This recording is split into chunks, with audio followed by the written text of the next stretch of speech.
माझे नाव वैष्णवी रावकर. मी इयत्ता 10वी शिकते. आज मी महात्मा ज्योतिबा फुले यांच्याबद्दल 2 शब्द बोलणार आहे, तर ते तुम्ही शांतपणाने ऐकावे ही माझी नम्र विनंती. महात्मा ज्योतिबा फुले हे एक समाजसुधारक होते. यांचे पूर्ण नाव महात्मा ज्योतिबा गोविंदराव फुले असे होते. यांचा जन्म 11 एप्रिल 1827 रोजी पुणे येथे झाला. यांच्या वडिलांचे नाव गोविंदराव तर आईचे नाव चिमणाबाई असे होते. यांचे ज्योतिबा फुले यांचे आजोबा शिरोबा गाणे यांचा माधवराव पेशव्यांच्या दरबारात सजावटीचा काम असे.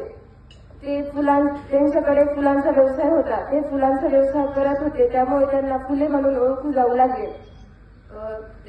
त्यांचा विवाह वयाच्या 13व्या वर्षी सावित्रीबाई फुले यांच्याशी झाला. त्यांनी स्त्री शिक्षणासाठी खूप प्रयत्न केले. त्यांनी सर्वप्रथम त्यांच्या पत्नी सावित्रीबाई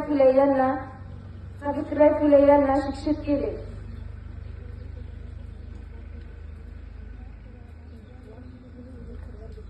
आपल्याला आत्ताच्या क्षेत्रात सगळ्या स्त्रिया प्रत्येक क्षेत्रात पुरुषांच्या बरोबरीने काम करताना पाहायला मिळतात.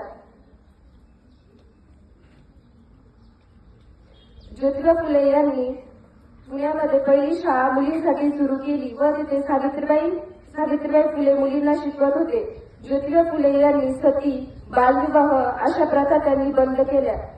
ज्योतिबा फुले हे खूप महान व्यक्ती होते. धन्यवाद.